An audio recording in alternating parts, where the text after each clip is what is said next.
there, Mama. I'm Courtney Cecil, proud mom of two boys and an organizational culture and behavior change executive. And I'm a believer in building a movement to help the burned out, overwhelmed working moms reclaim their control and free time so that they can confidently remain in the workforce without losing the sanity or themselves. Now, let's get started. Hey, y'all, I'm your host, Courtney Cecil. Welcome back to another episode of the Life Management System. And this one, y'all, I am so excited about because inside this episode, I am excited to host Dr. Sheryl Ziegler. So, Sheryl is a licensed clinical psychologist. She actually specializes in children and families. She is a speaker, and she is about to be an officially two-time author, but most especially, her first book was called Mommy Burnout. So, you know exactly why she's here. Sheryl, welcome. Um, Thank you. yeah, and I would love to get started with you giving the high level, essentially the highlights of your journey, because when you look at your credentials, it's easy to assume that you were handed everything on a silver platter, but girlfriend, you have worked hard for it and you came from very humbling beginnings. And I think that's just important to honor in addition to all of the technical and incredible work that you've accomplished. So would love to give you a chance to highlight some of your journey in order to paint the scene of who you are and make you so relatable to this audience. Oh, thank you so much for asking. I actually now, right, when you get older and really own your story, really enjoy sharing some of my background. So I was born in Harlem to a teenage mom, and she had just immigrated to this country 5 years earlier when she was 12. So basically, she was here for 4.5 years, got pregnant, um, and had me. So when I was born, we were born, again, we had, she had like nothing. She didn't live at home with her parents. So we were on welfare, food stamps in New York City. I lived in Washington Heights. Um, I didn't have, my own room or anything. We lived shared a one-bedroom apartment, but I did have family and love. And so that was all around me. And so I live in Washington Heights. I go to PS 98. For anyone in New York City, PS stands for public school, and that's how they call them. And so I went to PS 98 for kindergarten and first grade.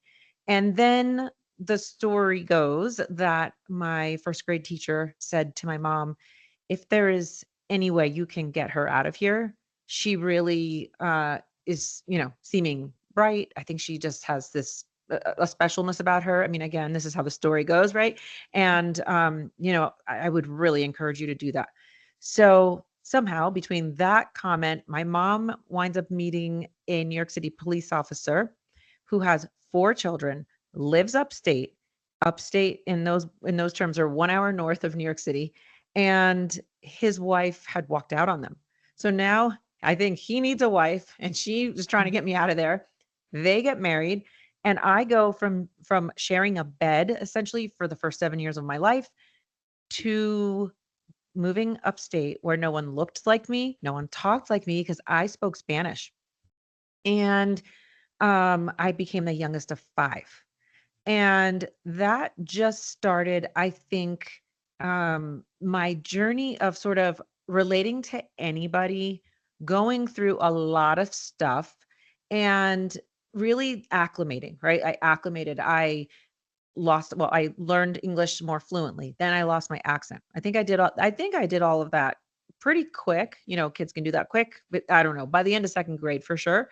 And I had these older brothers and sisters, and honestly, they had pretty racist beliefs. I am darker skinned because I'm half Puerto Rican, but my mom is Cuban and she's completely light. So she kind of like she could assimilate a lot easier because she was so light. She even kind of changed her name. So my mom's name is Maribel, but she started going by Mary in some places. Like we both, without talking about it, were like assimilating. And really, I think the secret to, or it wasn't a secret, but what happened for me was I just knew that I wanted to be around people. I think I was used to being around love and my relatives in New York City. So I wanted to be around people. I made friends pretty easily. And now when I look back, I see how much families took me in and you really embraced me. So those were my beginnings. And when I was 13, I just literally got a journal for my 13th birthday and it said, "What do you want to be when you grow up?" And actually, precisely what I said two things. I said, "I want to be the Barbara Walters of psychology." Don't Wow, ask how me. specific. So specific. And I said, "I want to be a psychologist." And so I think that that came from all these experiences, marriages and divorces and being the youngest, being the oldest, having one of my stepsisters had died, going through, death, just not having a father in my life, like so many things. And people respond differently to challenges. And somehow my response to these challenges in life was to say, like, I've been through it. I've survived it. I'm a good listener. That was like what I got when I was younger. Like people would be like, "You're just a good listener." And I don't judge anybody because I've been through so much and seen so much. And I know now today we all have a story. And so that's how my journey to becoming a psychologist really started. How about that? And I appreciate how relatable that story probably is for a lot of people that are listening. Like even myself, who has nothing, like my background is nothing like yours, but at the same time, my mom was a product of a 17-year-old mom. And my mother-in-law was from Colombia, South America. So there is like something even combining my two mothers that is even coming out in the story. So I'm sure that many people are sensing their own version of Cheryl's story in themselves. So you acknowledged that I think that you started out in child psychology. Did I get that right? That's Specifically or right. Yeah. okay. Yeah. So it's ironic that that you are focusing on child psychology, but your book, Cheryl, and what makes me so excited to talk to you with this audience of predominantly working mothers is you concentrated your book on, I mean, it's quite literally called Mommy Burnout. And having read it myself, I understand the history of how you got there, but would love for you to share with other people what specifically inspired you to write that. And as part of that, start describing some of those signs of burnout that you were experiencing when you were engaging with families. Yes. Yes. Relatability part two, which is I do own and operate a private group practice in Denver. And when I opened up the practice, mostly moms would bring in their kids of all different ages, 3 and up. And in the first session, a lot of times it's just me and a parent because you're doing an intake. You're figuring out, tell me your story, what's going on. And there was just this theme. I kept hearing the same things over and over. I kept hearing, "I'm so exhausted. Is this all there is? This was my dream for so long. Why do I feel so unfulfilled?" And, people started qualifying themselves. Like they would say to me, "I used to run a company. I have an MBA. I, was a teacher." It was like I was observing like this exhaustion and feeling deflated and almost surprised paired with, I am a person outside of this role, or I'm competent in other areas of my life. Just this part is really challenging. And so that was like in 2000 and like 9, 2010. And I know that sounds so long ago. It was so long ago.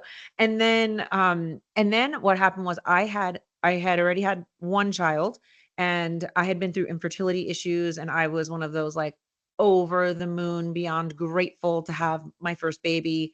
Didn't experience burnout the first time. Was super excited to get back to work like right after 6 weeks by choice. Like I'm one of those working moms that really loves to work. So that was fine. Then I had my second and all of a sudden, I was like, one day, like, "Oh my God, I know exactly what these women are talking about."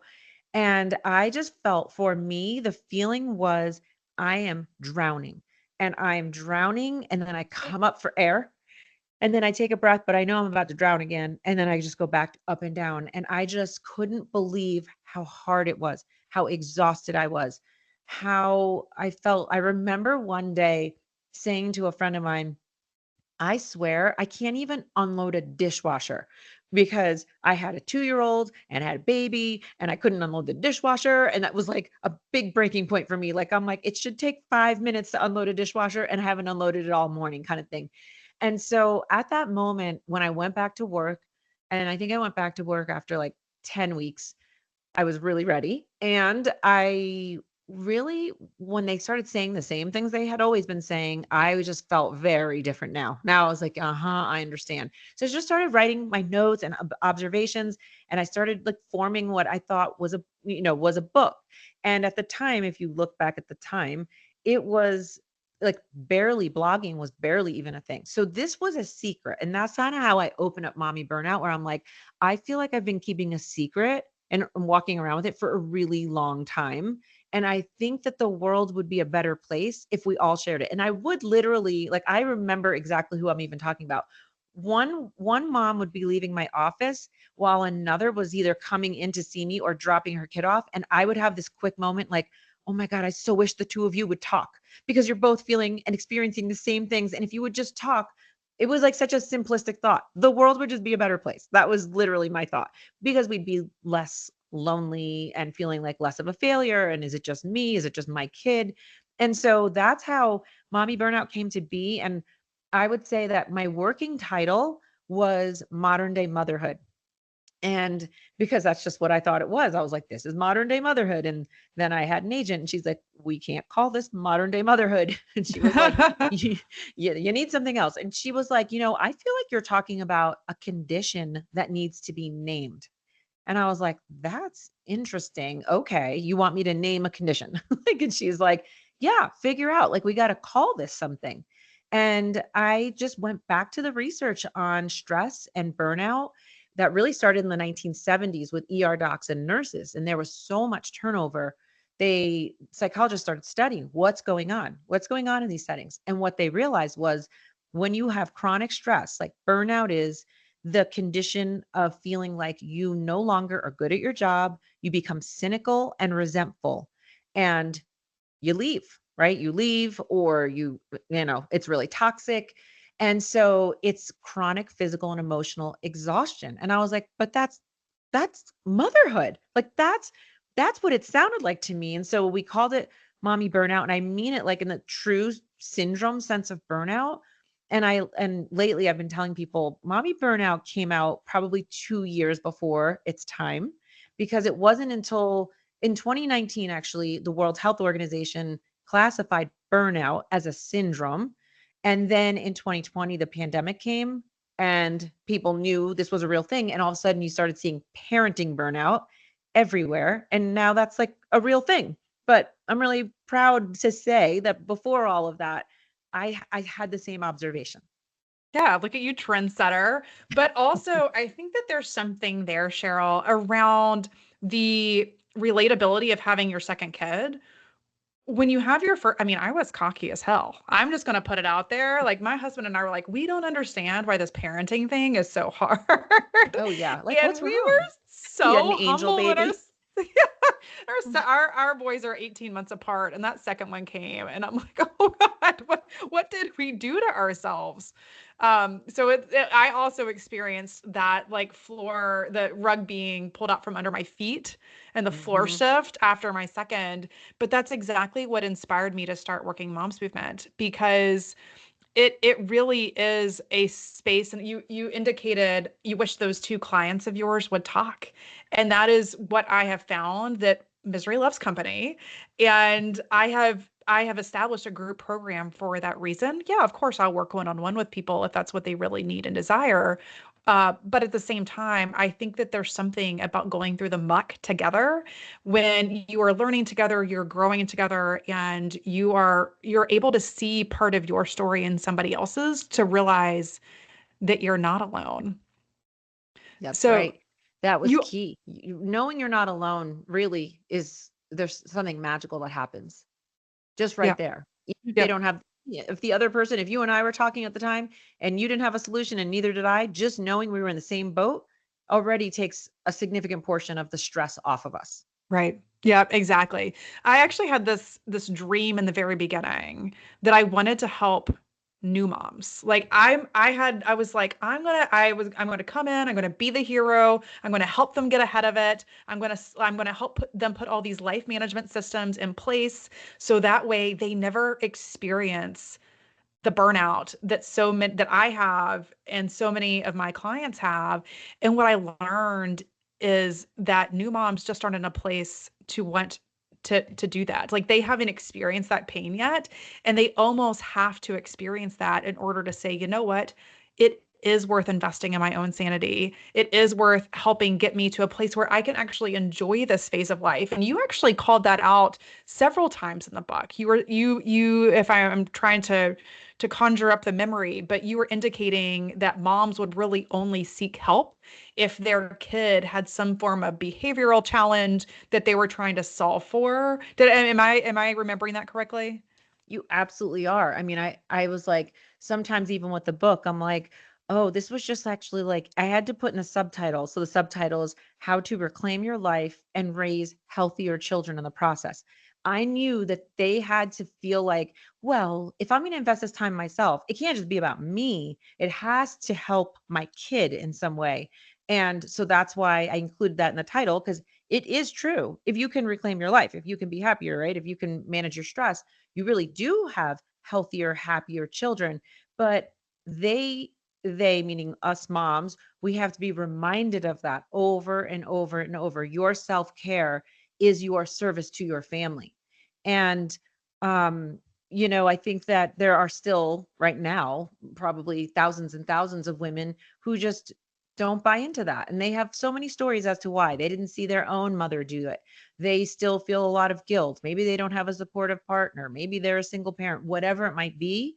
But even though we're talking about this so much more, it's still a real problem. Hmm. Yeah, so let's pull on that thread a little bit because most moms really do struggle to prioritize caring for themselves. But as you called out in the book, your specific quote was stress begets stress. And there is certainly an element of stress that is projected onto our kids. So can you talk a little bit more about what that risk looks like and why it really does need to be a priority?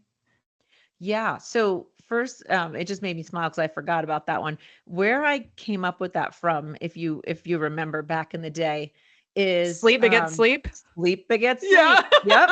And I was like, sleep begets sleep. And at the time, right when I had baby, like I actually didn't really know that. Like I was like, oh yeah, this is true. Like, and then I started thinking about, oh yeah, when we go on vacations and we get lazier, like we sleep and we sleep and we keep sleeping. And so when I was thinking about this, I'm like, yeah, stress begets stress. Like if you're in a stressful place and then life feels more stressful, it all kind of compounds on itself. So I feel like, when you're thinking about, well, where do I find this time and how do I do this? Um, I really first need people to understand that when we think we're doing okay, but like we know where we think we're presenting okay, right? Like a lot of people will say to me, like, oh my God, I have all this stuff going on, blah, blah, blah. I mean, like my kids wouldn't know though. I'm still showing up for them. You're not. You're not. Yeah, you're physically showing up for them, but it affects us. It affects our cognition, the way we think. How forgetful are we? Our patience. Are we, short with our kid, yelling at our kid? Any parent who says to me, I yell way too much. I know I do. I'm like, you're under way too much stress. And they're like, oh, I'm just a yeller. And I'm like, you're a yeller for a reason, though, And yes, there can be a little of that, like, oh, my family history, but I still relate it back to stress. So I think the first piece is to just buy into the idea that we can't really hide our stress. Yeah, once in a while we can show up somewhere and you fake it till you make it, but you can't do that for long in a family. You can go to a meeting, right, after getting bad news or feeling under stress and like fake it for a half an hour, but you can't kind of live with somebody day in and day out and have them not notice and not be impacted directly by your stress. Yeah, I think that is such an important takeaway is that it is impacting your kids. And the specific example you use, which is incredibly relatable to most people listening, is trying to get out the door. So when you are yelling and you are trying to get out the door, that stress is absolutely projected onto them, and it's paralyzing their behavior. It's paralyzing their ability to develop their executive functioning to know how to respond to that. So it to your the point of your title, it does help you to raise healthier kids when you are taking care of yourself. Yeah, and when you just said what you said, it paralyzes your kid. I think to expand on that, it puts your kid into fight, flight, or freeze, right? Mhm. So in that crazy moment of trying to get out of the door in the morning and you're like, come on, we gotta go, we're gonna be late, whatever it is, your kid has one of three options, right? They're gonna fight. They're gonna fight you like, wait 1 minute, I go, help me find blah blah blah, right? And now they're Yeah. all stressed out. Or they're gonna flight, which is they're gonna like literally. I mean, I know somebody listening here can relate. You're like, come on, we gotta get out the door. And before you know it, you're like, wait, where are they actually? Right. And they're like back up in their room, being like, oh, wait, I had to go get one more thing. And it's interesting because it'll enrage a parent like, how are we in the middle of this and you had to go upstairs to get like the silly paper airplane that you needed to bring to school, like what? Mhm. But it's actually their way of like, whoa, I got to get out of this situation, like I have to get out of here somehow. And so typically with at least a younger kid, maybe not a teenager but a kid under a teenager, they're going to like find a way out, and it usually something that makes the parent even more mad. And then there's freeze. And we know freeze is they're just gonna stare at you. Like, I don't know. But I don't know where my backpack is. I don't know where and that also enrages a parent. So everyone loses. Everyone loses. And I will tell you, after speaking with thousands of moms, nobody feels good after yelling. Like it's awful. That stress that or when you know that you snapped at your kid or you said something rude while you were helping them do homework because really you got to get back on your laptop because really you got to get that email out. And this kid keeps asking you for help out with their homework. Like nobody wins and nobody feels good. And nobody really wants this if you have a choice. But sometimes people just feel like I don't know how to get out of it. Yeah, I talk with my clients about building breathing room into their schedule because oftentimes we are flipping from one activity to the next without that breathing room. And that is one of the impetuses of causing that like bubble that just keeps growing and growing and growing until it eventually bursts. But hey, you're right, nobody likes to yell. And I think as I heard you talking about earlier, you said something about where people are have in their mind that that's the normal level. That's just how they do things because it's how it was done at home. But the way that I process that when you were talking is if I'm out to happy hour with a girlfriend, am I going to sit there and yell at her? Probably not. So that clearly is not your default. It just happens to be the way that you're parenting. Yeah, I mean, kids are gonna push your buttons in a different way than your best girlfriend's gonna, Yeah. right? Your best girlfriend is there to like laugh and connect and listen to you. Your kid is there to take from you, to ask you 5,000 questions, to push your buttons, to push the boundaries. Like they're very different experiences. Yes, they are. But I will say that I think that if like you said, breathing room, right? And I know like I can go through that too, where I'm just back to back to back. Also isn't really helpful. I love days where I'm like, wow, I have a chunk of time where like I can actually eat lunch and I can go to the bathroom and I can, maybe look at my emails in the middle of things. Like there's just a breather. And when it's not like that, and it's back to back to back. At the end of the day, I'm starving. My bladder hurts, right? I feel like dehydrated. I maybe have like Mhm. stale water sitting on my desk. Like, and those are days that we have to reclaim. That's the reclaim your life, reclaim your schedule, reclaim your social obligations. Only say yes to things that you really want to do. And so in the book, Mommy Burnout, I have a little like checklist, like, is this going on? Is this going on? Does this sound familiar? And then there's sort of like this prescription plan. And within the prescription plan, there are things like monotask. Don't multitask, right? And I always say, I mean, trust me. First of all, almost every mom is a master multitasker. It doesn't mean never do it. Just don't have it be your default. Have it be like the tool in your back pocket. Like if I have to, I have to. Like I think today I brushed my teeth and somehow put on a shirt at the same time. I did something like, and I started laughing, like I was by myself in my closet, but I started laughing because I was like, okay, this is multitasking. If I choke on this toothbrush, they're going to be like, oh, she was trying to put on a shirt while brushing her teeth. Like, so sad.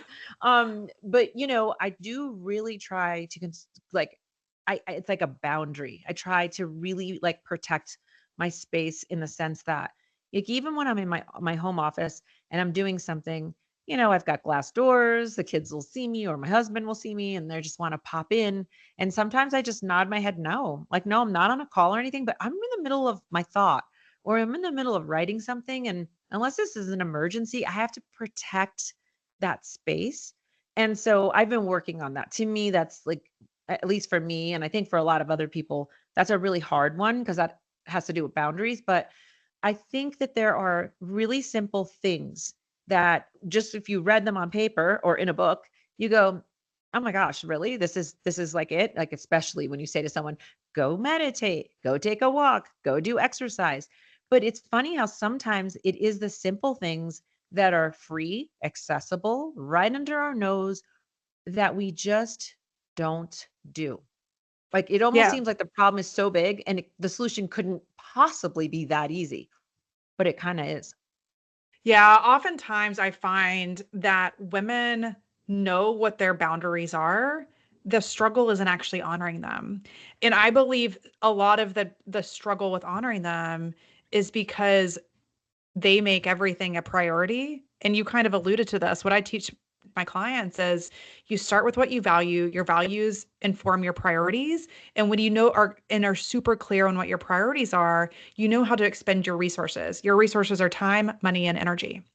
And that allows you to sift through some of that noise to help double down on whatever it is that you do need to get done, whatever it is you do need to spend your time on, or whatever it is that you need to decide. So, the last question I have for you, Cheryl, is around decision making, because one thing that I loved is that so often women that I work with think that the reason they are mentally fatigued is because of the mental load.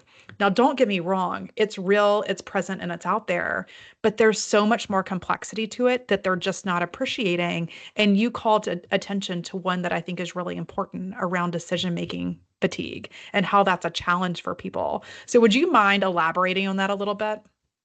Yeah, this is it just made me smile because I remember the first time I heard a TED talk on this. I was like, "Yes. Wow." Like, like sometimes I love it when you learn a concept or hear a concept for the very first time, and I have like some really clear moments of some of them because it's like, "Wow, yes." Like I never thought of it that way. So decision fatigue, and it came from, I probably cited it in there. I don't totally remember, but I think I did. But I was watching this TED talk and it was, I think, like an NYU professor. And he basically started off with talking about like how many different, when you go down the grocery aisle, how many different salad dressing choices there were. And I don't know what grocery store he was in, but he was naming an insane amount. Like, there were 57 salad dressing choices. And there are, at this point, look at the bread aisle. Like the bread aisle is now truly an entire aisle. Like, who knows? There's 33 different breads you can buy. And it was sort of calling to attention that when we have so many decisions, we get something called decision fatigue.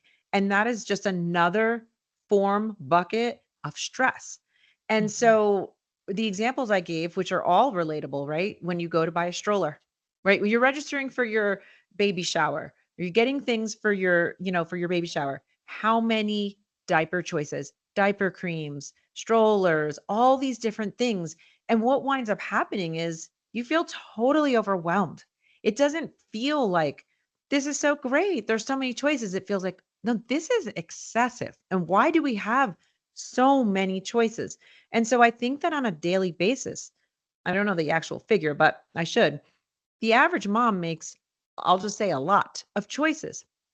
And it's everything from like, am I going to pick my kid up? Am I going to do the carpool? Am I going to make peanut butter and jelly or a turkey sandwich? Am I going to do, if you actually, as a parent, thought about how many decisions you make, not just for yourself, but for your kids, you'd have an appreciation for just how exhausting it is. So one of the things I like to do, and I really do this, like I don't know, there was something about that TED talk that just changed me. Like I was like, I'm going to just try to create a system within my own life in which I narrow down choices for myself. So I don't go through this. And I'll tell you, once in a while, I forgot what it was. Oh, recently I was creating swag for my new book launch.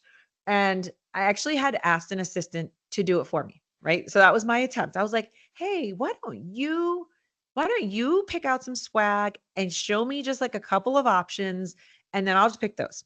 And so she sends them to me, but I can't help but fiddle around a little, right? So then I started doing it and then I literally like smiled and stopped and I was like, no, I asked somebody to do this for me, right? And the little tiny artistic tweaks that I think that I want to make or whatever, they don't matter enough. It's not worth my time and energy and then stress because I'll obsess about like the shade of blue or something that I use.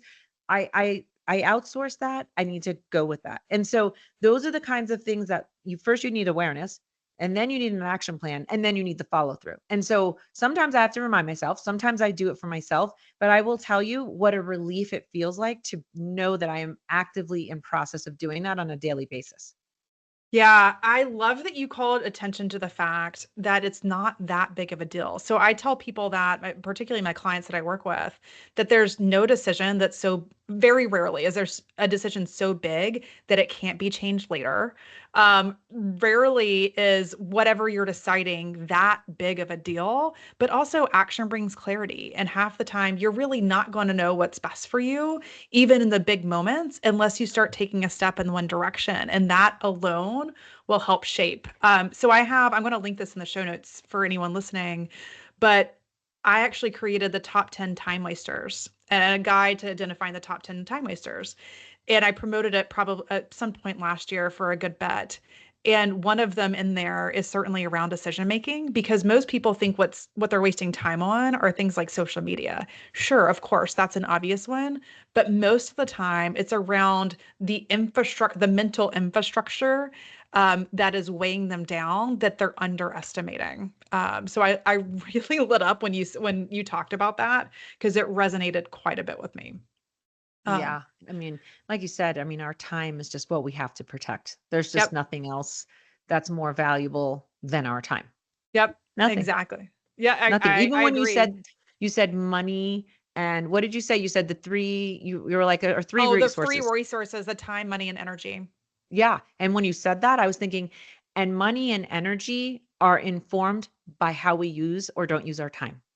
Absolutely. I also talk a lot about, given the age of the typical clients that I work with and listeners on this podcast for that matter, I talk a lot about what I call the life tension continuum. That when we're little, we have no wealth, but have sufficient health and time. When we're older, we have sufficient time and wealth, but limited health. And at this stage in life, we have sufficient wealth and health, but we are strapped for time. So that is the one opportunity we have to kind of and really need to protect. And you can only protect it if you're really clear on what you value and what you prioritize. So, Absolutely. And I want to underscore what you said about values because in my work, that's what we do. I say, if you're clear on what your values are, then decision making becomes a lot clearer because it all trickles down from there. But if you're not clear on what your values are, then it's really hard to make decisions. exactly. In addition to coaching working moms, I lead culture at a Fortune 50. And culture work is all about the alignment of personal values with the organizational values. So a lot of my work that I do here really stems from some of the corporate background that I'm bringing to bear with the women I work with. Okay, Sheryl, we're at the lightning round questions. So quickly, what is your go-to stress busting activity? Well, I would say truly normally it is walking outside, putting in my AirPods and listening to music or a podcast. But I'm Okay. laughing because yesterday I was like, I need to do something right now. So I was like, oh, I'm going to go do a tennis drill. And I was like, told my friend when I got back, I'm like, note to self, I am not good at tennis. And going to my tennis drill was not a stress buster. It was like a stress inducer. And I was so annoyed at myself because it was an hour and a half. And it was, I loved it for the actual tennis drill, 'cause clearly I need a lot of practice, but it was not a stress reliever. So that's another thing. Like, I love playing tennis, but I'm not good at it. That does not reduce my stress. I need to stick to my walking, my power walking, or my jogging and doing that. There's a time and place for them both. Yes. Okay. Yesterday I was wrong. Yes. Yeah. So speaking of podcasts, what is the last book or podcast that you loved and really geeked out on? Mm. Well, this is very, oh gosh, this is a hard one. You know what? The other day on Armchair Expert, I listen all the time.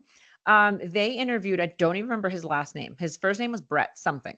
And he has done like a million bazillion things and he's super, super successful. And he was telling his story.